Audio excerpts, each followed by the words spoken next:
right. Welcome back to another episode of the Construction Hall of Fame podcast. I am pumped for this episode today. I've been really excited to dive into more of the construction tech side of the world. So we brought on a very special guest today from Procore named Jeffrey Nesbitt, who's currently their Senior Manager of Global ERP Alliances. And he's also just a general construction technologist who's really passionate about this space. So thank you very much for joining me today, Jeffrey. Thanks, Matt. Excited to be here and talk. Let's do this. So would you mind just giving our audience some context about your career and how you got to where you are today as this, prolific technologist in the construction space? Well, prolific is probably stretching it, but we'll start there. I guess we'll go and see what happens. No, I mean, I've started, out in this industry. Actually, was started in the field as an estimator, working for a masonry contractor. Sort of that's where I cut my teeth and found a passion for the industry. But being here in Phoenix, Arizona, I also discovered that, it gets really, really hot out here. And so I was, love the industry, not so much standing in the heat on a roof or, high scaffolding and working in masonry and doing that type of thing. So many, many moons ago, there was a company called Sage. It used to be called Timberline. And so I went to them and said, treat me as an apprentice, teach me the technology side of the house. I'm really interested in this. I have a passion for the industry and want to see, can tech help us get to where we want to go? And that's really how I started off, really hired me on as a junior sales guy and sort of did that sales role over the years and evolved, up to VP levels and moved into consulting. And sort of just as you grow as a human and your passion in the industry changes, so does your roles. So that's what's fun and exciting about this community we have. Very interesting. So you took your experience in the field, what you saw, lessons you learned, ideas you had about how we could make the experience better for the industry and for, people who are affected by the industry, and how can we relate technology to that to help make everybody's life better. And that was sort of what inspired you to actually get into sales. So you took the field experience, you got into the sales side of actually selling the technology. And then it sounds like it really was something that you enjoyed, you stuck with, and that you just continued to level up at. And that's how essentially you got to where you are today. Yeah, I think it just revolves really around problem solving about something you care about. And so when you understand there's challenges and opportunities in the daily things you're doing, like being able to go to a client's office and said, yeah, I experienced that, here's how I fixed it. And what's so great about our industry is they'll tell you furthermore, this is how we fixed it. So candidly, just through being in sales early in my career, I got exposure to hundreds and thousands of clients, right? As you're talking to them, you're sort of trying to solve their problems. You learn so much through just absorption of how they do their daily tasks, what processes do they do. And, that's across every industry, every vertical. So it's very exciting. And it's a great way to learn, to be honest with you. Even if you didn't get the sale when I was young, I still learned something, benefited from it. Mm. And I think it's so interesting what the first company who hired you actually did when they brought you on, because clearly you didn't have a ton of sales experience, but you did have the field experience. So what they did, and I think this is so interesting for how in general we might be able to do little 1 millimeter tweaks here and there to help continue the industry progressing forward, is bring someone in who can actually speak their language. You might not have been a sales professional, but you could speak their language. You come from the field. You knew their challenges better than a really, really great sales guy might actually know them, because he might have, or she might have never been in the field, right? So being able to kind of break into the club by actually understanding a day in their life and being one of them in some ways, I've found in construction, it's valuable to them. If you really understand their problems and can speak to them better, it's easier to break through in an industry where sometimes it's tough to drive change. Sometimes it's tough to move things forward. So having that level of trust with someone like you who comes from the field must have been a smart play. And I'm sure, would you say that helped you actually in getting off the ground? Is that field experience? Yeah, I think so. And the fact that we actually treated that program almost like it was an apprenticeship program, the same you would with an electrician or a plumber. It's like, okay, we've got a very specific program, and we do a really good job of that at Procore too, which is we're going to walk you through. You're going to get certified. You're going to move on to the next level. So it's bringing them along at that sort of pace and under that same understanding that the construction industry is, right? You just don't go out and start, wiring somebody's house or a high rise. You have to get certified. You have to go through the process. You have to understand, the challenges and opportunities. So I think that's the right way to do it, because truthfully, back then, there was a lot of construction people and no technology. And today, we got a lot more technology companies and not so many construction people. So, how do we get people into the industry to serve the industry? I think it's through an apprenticeship type program of ramping people up to understand what it is to be in this space. Absolutely. And we could dive into this later in the show because this is a whole nother topic that's so important in the construction industry. With that said, I want to stay on this for a second and dive a little deeper because I know you said you're not a prolific technologist. With that said, in this industry, you've been doing this for over 20 years. So I would say at the very least, that's a pretty impressive track record for someone being in construction and being committed to technology. So what I'm curious about is how have you seen the industry progress and integrate AI and technology as the years have gone by over the last 20 plus years? Yeah, when we started on this journey, it was about adopting technology. We wanted to use these new tools, and I think there was a we missed the boat. And when we missed the boat early on, it was from a process perspective, I would say, where companies would just go out and buy new software. They'd be like, "This is it. This is going to solve all the problems." Maybe not properly vetting it because it was still very new. And then what they found out was they would have to change their internal processes to fit the software, right? So there's all these things, all these different workarounds and individual spreadsheets and manual processes, and we weren't really gaining any efficiencies in the technology. And I think where I saw it change or evolve was when the technology actually got better. That we were a victim of that environment or that time. Technology was very rigid. It's not as fluid as it is today. It's not cloud based. It's not on the web. So now, today, as the technology's evolved, we're better able to serve our clients through a process driven approach as opposed to a problem solving approach, right? It's up to the contractor to decide what's the best processes and practices that they need to be successful. And it's up to the tech to be able to form and mold to what those processes are. And that leads into the AI. That also leads into the mental health aspect, I think, that we'll touch on in a little bit as well, which is cleaning up those simple things. There's huge value in it. Not only time, costs, money, all the savings that come out of it. It's stress as well that gets alleviated. So I think utilizing AI to help us do simple tasks, automated it easier, take it off of people's plates so they can focus on the important things. That I think that's where we're going to start to win a lot more. Very interesting. As I try to reverse engineer this, I think to myself, what happened in the beginning that made it such a tough, traction period, tough to really get adoption, and there were some issues going on. It sounds like. I'm wondering if it was built for a pretty specific type of company in the beginning and very specific types of problems, but then they realized maybe a more simple, basic version of some of these tools that could be more applicable to a bunch of different use cases that weren't as nuanced came to the market. Is that valid, or am I off there? No, it is, because the first problem we tried to solve in construction tech was accounting. And so that's a very rigid process, right? There's very specific rules, CPAs, there's laws and regulations. So it was a very rigid process, and that's where the industry was at first, trying to solve it. And candidly, we didn't care about the field. They had pens, papers, yellow notepads, and rulers, and have at it, right? And there was never that communication between the field and back office. And that's always where we saw jobs going, awry, right? Because of communication deficiencies. But starting with the accounting, it was a much more rigid process, and we weren't taking into consideration the value of understanding the full life cycle. When I used to do consulting, I used to be, in contractor's office, and I used to say, listen, everybody in this company touches a job at some point in time, right? The way we estimate a job is not the way we account for the job, which is not the way we build or manage the job in the field, but yet everybody's still touching that job at some point in time. And in the early stages, we were only focused in one silo, accounting. So interesting.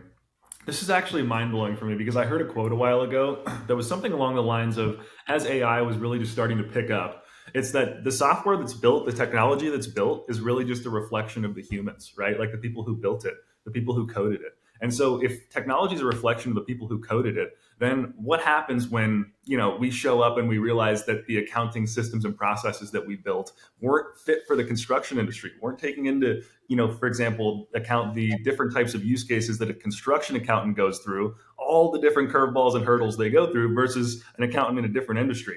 I've recruited construction accountants and financial professionals, and it's a different beast. You have to understand different aspects of the business. And so, how do you translate that into software is kind of the conversation we're talking about. So, it took a lot of people who understood the industry, who had ideas, were passionate about pushing it forward and making it easier for people to really sink their teeth into this and get it done. But I'm guessing it took some multiple hands, but also multiple perspectives who actually got construction to make it a better product. Absolutely, yeah. We were definitely missing lots of different departments in the early stages of the construction software. Well, it's called an MVP most of the time when you launch a new piece of software for a reason. It's not done. It's the most viable product for the very early launch to get it to the market, get feedback, iterate, improve. So it's all a process, right? Rome wasn't built in a day, and it is amazing to see how far the industry's come. And really, with that said, I mean, kind of going into Procore more. I mean, Procore, we had a conversation. You told me Procore is a platform; it's not a software, right? So there's a difference between that. And how does that play out? How does that benefit your customers? What does that look like in practice? So what's really exciting about Procore is it's an industry-driven company, and products aside, software development aside, it's really about building software for the industry, serving the construction industry. We'll talk a little bit more about that.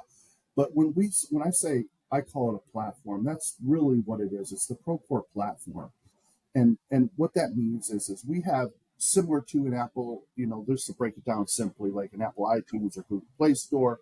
We've got all these different apps or applications that run on your phone and serve various different purposes. Well, we sort of adopted that same thing, and what's very interesting about Procore is we're an open platform. We're like Switzerland. We play well with others. We play with our competitors. We have over 450 partners on our marketplace today, many of whom have competitive overlap or are straight up competitors. And so you may think to yourself, why would you put your competitors on your platform? Why would you encourage your customers? Well, we care about the industry. And if that's what drives our customers to be successful, then that's how we're going to serve them.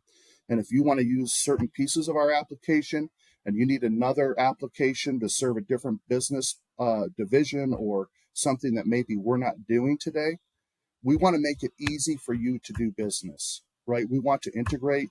We want to we want to save you time and money, and we want you to have visibility into your job. And so, however we help you get there, we're going to help you get there. That's a platform. So, being able to plug and play different applications, it's a best of breed scenario and world where when our industry started off, you would have a company build an application and they're like, oh, you want timekeeping? I'll build you a timekeeping solution. Oh, you want estimating? I'll build you estimating. So when I started off, it was that one neck to choke, if you will. You just had one phone call. So there was a lot of upside to that, that you talk about, but it might not have been the best products. Today, we're talking about blending the best products together seamlessly. And that's a product of the environment technology getting better. Mm. It reminds me in some ways of Zapier. There's a tool called Zapier. There's tons of tools like it, but essentially it helps connect one tool to another tool. And it's not really the same thing, but in some ways I think it has some similarity because if you're not accomplishing something, they can plug their tool in, or maybe not accomplishing it in the way their business model needs it done, or whatever it may be. They can plug into your tool so that your customers don't have to go away from your tool. They could stay in the platform and they could integrate another solution to essentially add on to their stack without it being super complex or needing to create all these new plugins and whatnot. And it sounds like it makes it easier for people who have different software to use your platform and still not throw off their internal processes completely. Yeah, because there's areas that maybe we're not going to go into as an organization. And so it builds this whole great ecosystem where, either we build to a company, they build to us, or we have a whole ecosystem of ISVs, third party integrators who build their own applications and sell and support them on our marketplace, between products. Makes total sense. Very interesting. So I was really kind of taken back in some ways by part of our conversation we had initially around mental health and construction and how AI and technology can help improve the industry from a mental health perspective, from a work environment perspective. We spitballed a bit. I'd like to take some of this onto the show for our audience. What are some ways you believe that AI and technology might be able to help from a workflow perspective, a mental health perspective, to help make the industry a more enjoyable place to work? Um, yeah, before I dive there, I just like to sort of set this table a little bit about like, how did we get here? Why are we talking about it? And, you and I connected on LinkedIn through an article I wrote on this very topic. And for me, this is a very early stages sort of journey and venture. And it really came from Procore. I'm coming up on my second year here this November. So not very long, but in my first year, we had this thing called Wellness Week. And Wellness Week is where Procore, as a global publicly traded company, shuts down for a full week for mental awareness and wellness, right? To unplug, to center yourself, to take whatever that journey is.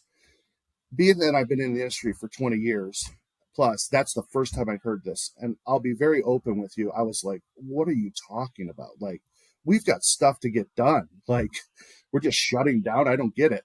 Um, so it was a new experience for me. It was an amazing experience. It was probably the first time I've ever had a vacation where I truly was unplugged. No one was emailing you, calling you, slacking you. We were off as an organization. And then furthermore, when you got back, you weren't buried alive because everyone was sort of just ramping back up, right? There was, none of that stuff going. So that was my first eye-opening experience in general, and let alone within the construction industry, I think, where we don't have the awareness that we should around, mental health. And so this year being my second year was fantastic. I was looking forward to it. I was much more prepared to take advantage of that. And so this journey with me started with Procore and thinking about things a little bit differently. And being a tech guy, I started to automatically think about, hey, how can we apply tech to this? And so, again, I think AI is really, really new, and AI in construction is super, super new. So it was, for me, it was just about, okay, how can we identify early signs of stress and burnout? Is there some AI powered monitoring systems we can use to analyze, patterns, employee behavior, communication, work performance? What are those key indicators that AI can start flagging for us as early indicators for employees, where we can intervene and proactively support them, and prevent mental health issues, hopefully, from escalating. And, I was going through some of these different things, and we were talking about potentially AI driven chatbots or virtual assistants, where that's available 24/7. So it's a safe place for people to discuss their feelings and emotions. And these bots can sort of create up individual programs or show people appropriate resources within the company or coping strategies. And there's some anonymity to that, right? And since we've talked, some things have been also been tugging on me a little bit about this as I'm taking this journey, which is we can't lose sight of HI when we're implementing AI, right? We need that human interaction. We're all searching for something, whether it's career goals, family goals, spiritual goals. That's that human component that, after I wrote that article, I started to think maybe I need to interject that piece as well, because it's so important. These bots, the scenario I just talked about, well, it's great if we identify them, there's anonymity, but we have to give them an option to say, you want to talk to somebody else about it, you're a real person, a human. Let's take that next step further. And I think that may be a great way, because I think we're going to solve it through the human interaction. I think the AI is going to give us a comfort level. It's going to give us tools and resources. But at the end of the day, we still need that human interaction, right, to sort of close it out and solve it. I don't think by any means computer is going to do that, right, or technology is going to do that. You pretty much said exactly what I was thinking in my head the whole time you were actually talking. I was thinking to myself, all this stuff is so amazing. Like, what can be done? Imagine someone, even in the field, for example, being able to leverage ChatGPT or different types of AI tools to really cut down the amount of time they spend in their workflows and doing tedious tasks. My thought that first came to mind is, yeah, great, that's going to make people more productive. On the second front, well, it could maybe threaten some jobs because people become more productive. I guess people could perceive it that way. But then I started thinking on a leadership perspective. Like we're talking about these chatbots that are reaching out to do check-ins with employees. One side of the coin, someone could be thinking, "Oh, that's real cute. You know, chatbots are checking in on my people. What is a chatbot going to do? They're not a human. They can't take care of my people." But it seems like to me, it's actually an extension of human leadership. It's a way to make leaders more effective at leading and pick up more on their people when they wouldn't have been able to before. So it's like, how can I constantly stay in tune with my people through an AI chatbot or something to check in with my people on, get feedback, updates, job problems, etc. And then how can I translate that information and have a way to decode it and give reports to the team so the team leaders know who's struggling, who needs help where, and then taking that into the human intelligence space, taking the AI, giving it to the humans as leadership, empowering them to be better leaders, and then driving that back into how they serve their people. It seems like it could be a lot more data driven, but it's like it's real. It's not. It's data that's coming straight from the mouth of the employee about what's going on right now, so that the leadership team can serve real time problems instead of being reactive or hearing 6 months later from a colleague who let the word out something wasn't going well. I think it allows for speed and the ability to address problems as a leader more effectively if you approach it that way, because tech can be used how we approach it. But this was just a thought in my head. I'm like, AI is part of it, but it can't be all of it. Like, it has to be part human, right? Yeah, 110%. And yeah, after I wrote that article, I don't know, it was a few days after you and I had talked about it, and it was just sort of like that light bulb moment. Again, this is an early sort of venture, where I, as a technologist, have to say, hey, pump the brakes a little bit. It's not all gas, right? It's not going to solve all problems. We have that people factor. But when I think of from a technology standpoint, AI can also help with like stress reduction through like smart workflows. So, how can AI help optimize construction workflows to reduce stress levels among workers?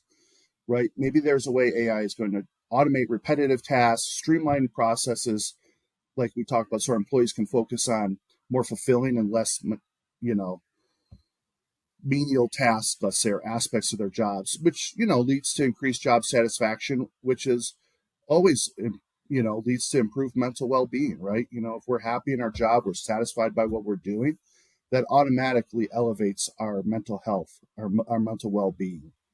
100%. And then going a different layer into stress, stress could sometimes be perceived, like we talked about before, again, as tight deadlines, having to get a project complete in a really short period of time, having pressure, having things you need to hit, and then, being up against the gun, if you will. How do you see AI and tech helping with project execution, pushing things forward more accurately, more precisely, faster? We don't have tight deadlines in construction. What are you talking about? We have the tightest deadlines, the most complex jobs with the smallest margins, right there. Like, congratulations, you won the job. Now your stress level immediately has gone up. Like, can we even execute this at what we said we could do? So how can tech help alleviate that stress? I think it's about reducing friction and unblocking project teams. And so when I think about how do we do that, Procore, powered AI technology, we've been investing as an organization over the last few years, in that, and acquiring even some AI companies, a couple of them.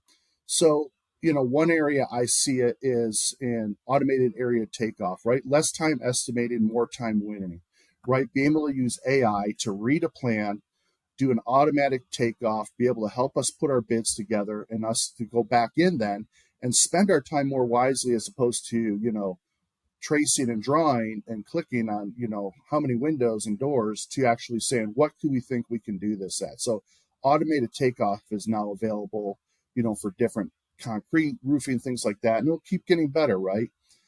Another way is through quick capture, like being able to create punch list items faster, right? That's historically punch lists are tedious. There's always delays and headaches. There's so many moving parts, require a lot of people to react on it, right? So if we're using AI, we can create sort of a quick capture where users can create punch lists by simply capturing video of items, talking directly into our Procore platform, and capturing hundreds of items and commitments and photos all at one time, right? So now you can start to reclaim that time by automating one of those simple and simplifying data entry processes from the field.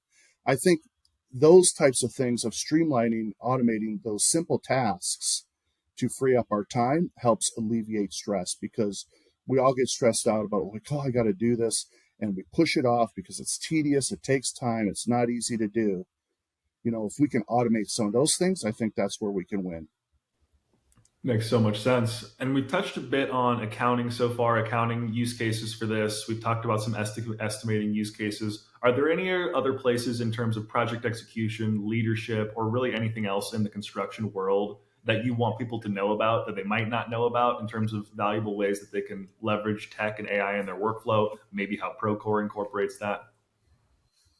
Well, one of the exciting things about Procore being a platform is the data we capture. And that's really what, if AI was an animal and what does it eat, it would be data, right? And so consuming all this data, what's very unique is we have our partners' data, right? They're sharing information with us. So we're able to harvest and leverage that. And so when you think of the full life cycle and you have owners, GCs, and specialty subcontractors and material suppliers in your application, and you understand what the risk factor is, you can start to forecast based on thousands of jobs and projects and millions of users. What are the different scenarios and outcomes that can come of this, right? Because we have that information. We can see that information. You can start to have risk advisory services, insurance services, where we can start to narrow down through AI what is the risk factor for profit fade on this job and how do we want to insure it, right?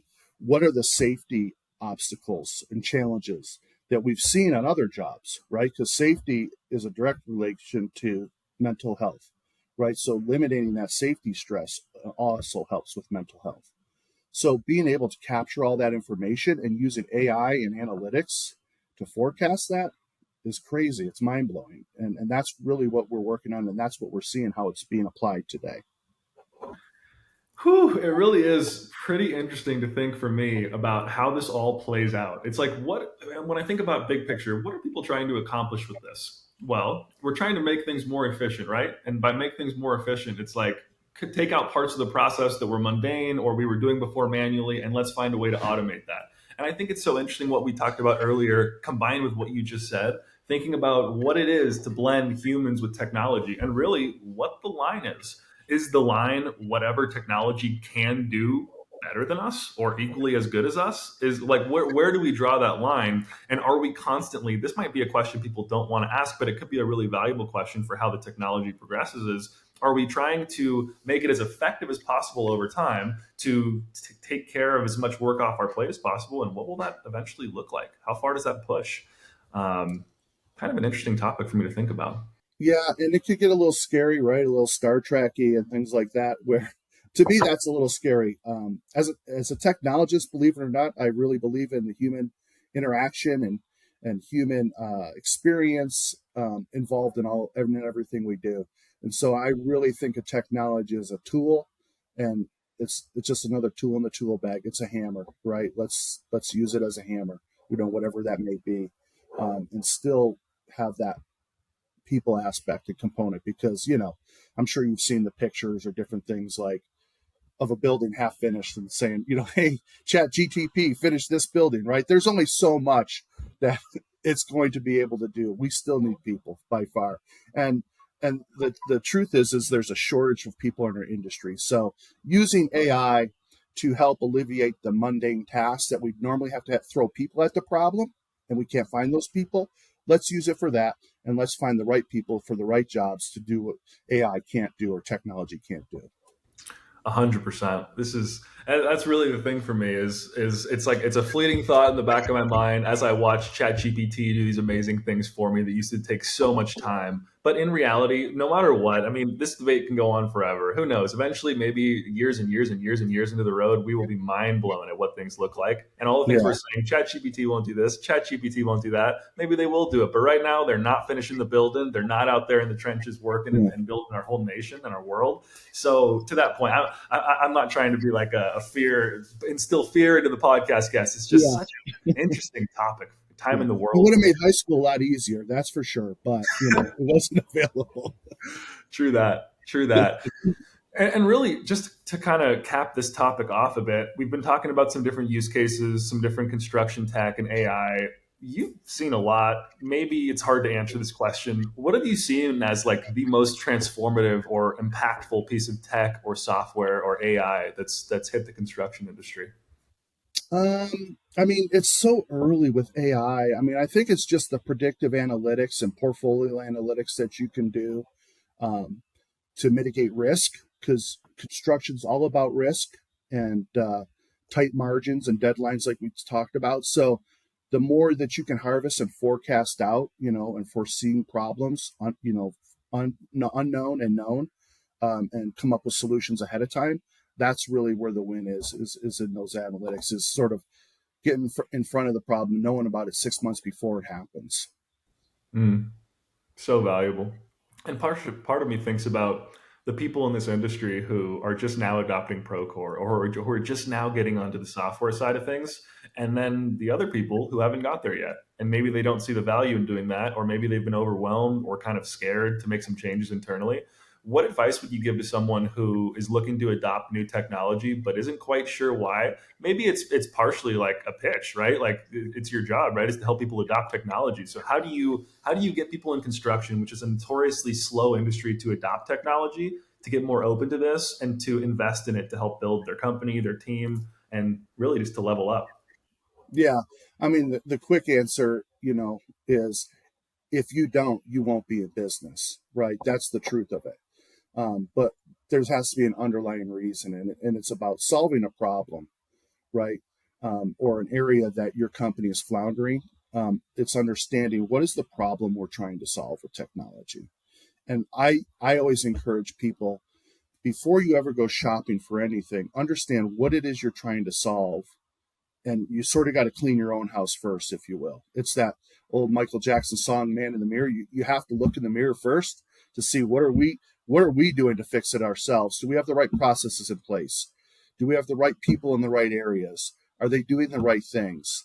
Then we go to technology and say, how could you help us leverage what we've put together to maximize that effort, to capitalize on what we're doing as humans?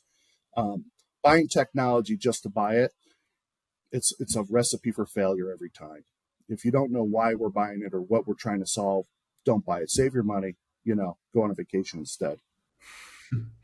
And it seems to me that that would be a huge value of having great sales consultants or representatives at a company like Procore. Being able to reverse engineer what problems are going on within a company, really go step by step to show use cases about how the software can apply specifically to the problems, maybe even working them through solving them if they're not very technical, and helping really integrate the platform within a company, within a business model, is is something that for really anyone, like for me, when I'm thinking about adopting a new piece of technology, maybe it's like an applicant tracking system or a CRM. Like this is there are considerations I take into place. I'm rolling it out to my entire team. There's going to be new workflows. There's going to be new things that we have to build and get used to and integrate. So having valuable consultants like yourself, especially you've been on the consulting side, and now you're doing a blend of some pretty interesting things at Procore.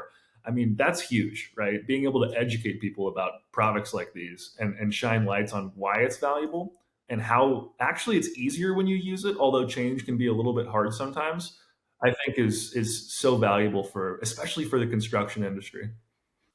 Yeah. I used to run a national consulting practice for a CPA firm. And, being a CPA firm, ERPs and finance and accounting is a huge part of what they did. And they'd say, "Jeffrey, we want you to help us with the software selection for new ERP." I say, "Great. I'm going to come out on Monday, and the first meeting of the day is going to be with your estimators." Like, "No, no, no, you don't understand. We want financial software." I do understand, because everybody in your company is going to be affected by this decision. And so we need to understand every department, how they handle what the information they have, because we want it. to go through a life cycle, a natural life cycle, where we enter it once and it continually builds upon itself, and everybody in their department and role just continually add to it, and we have that visibility, but we're not operating in individual silos. So again, it's that people and process, and then the tech adoption. Makes so much sense. It really is a consulting then tech adoption perspective, like you said, and people at the front end of that as well. It's super helpful, and especially for companies who have complex workflows. Like, you could probably, as a company, add value to a business model in ways that are not even technology related, that people don't even realize when they bring you on board, just by looking at your business, saying, here's 50 other contractors who are just like you, who had this same exact workflow, who did this three things, and when they did them, their business did this, and this was the benefit, and etc. The data, like you said, right? Yeah, well, it's understandable because people are very, very busy in our industry, and so they don't know what they don't know. Meaning, even in their own building, they don't even understand what everybody's doing because everybody's busy. No one's ever sitting around, right? So everyone's busy. So we think they're working at their max.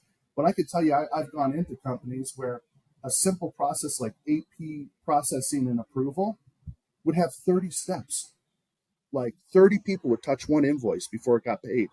And I'd be like, that $10 box of staples you bought, it costs a lot more than that. The amount of people that had to handle this invoice, to process it. So it's little things like that. It's really getting into the weeds. It's not necessarily fun, but necessary. Totally necessary. Totally necessary. Okay, so for me, this is an episode that I really believe so many people need to hear, whether you're a massive construction company or you're a small construction company who might just be getting started or has been doing the same thing for a really long time and feels comfortable in how you've been doing things.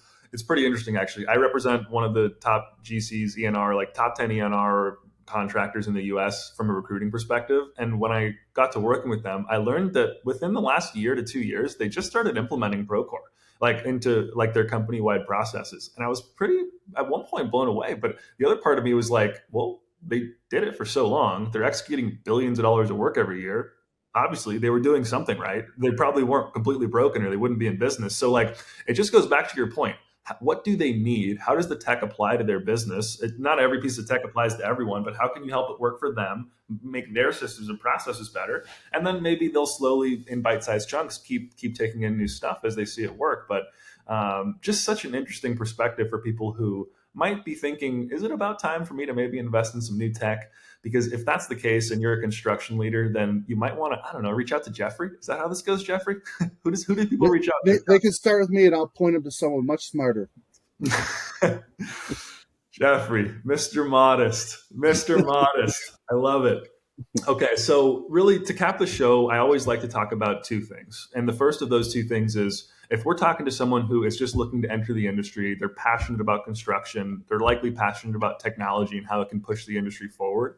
What advice would you give for someone who wants to be in your shoes someday, maybe wants to get in with a company like Procore or build technology that can help improve or impact the industry?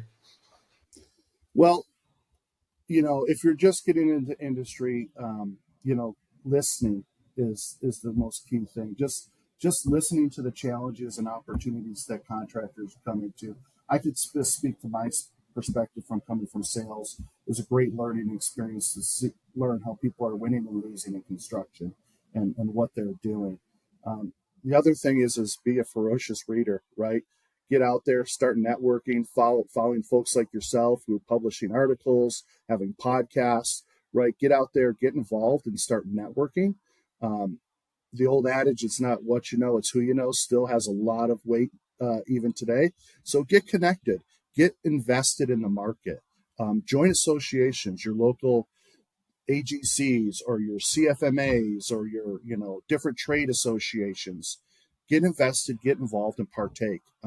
That's how you can do it. There's no shortcuts. It's time and it's energy, right, to get to where you want to be. Mm.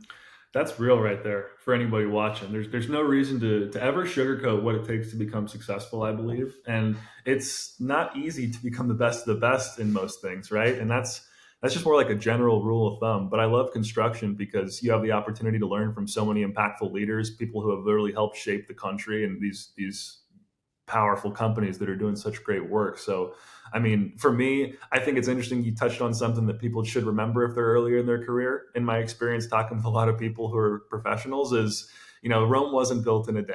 You don't invest in the stock market and expect to get all your money back full return tomorrow, right? You're investing in yourself. It's kind of similar, right? So if you're going to invest in yourself and keep the mentality, be able to keep the long term, like think about what's going to happen in 3, 5, 10 years from now, not just what's going to happen in the next month.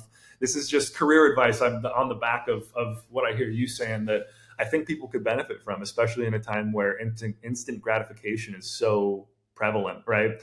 It's how can we get things now and soon. And in reality, some of the best things take time in life, and that is okay too, right? But to Jeffrey's point, investing in yourself in this industry and listening are two of the things when I talk to impactful leaders that they say most in these type of situations. Be ready to learn, be ready to be humble, be ready to work and invest in yourself. If you want to be the best of the best, the top 1%, then don't show up after everyone and leave before everyone else, and then don't invest anything into yourself and expect to have the job where someone worked twice as hard as you, invested twice as much in themselves as you, made a point to learn from better mentors, and executed way more. It's just we get what we put into life sometimes, right? But anyways, great advice, Jeffrey. Thank you for sharing that. And really, lastly, let's talk about Procore a little more. Are there any future plans you'd like to highlight? Any exciting projects or technologies or growth initiatives that are coming up? Yeah, I would, just a couple things, not to be too self promotional. I'll give you two sort of product things and then sort of one industry thing. And so on the product side, we have Procore Pay that just came out this July and is going to continue to be developed. And it's really it's about streamlining payment services for the contractors, right?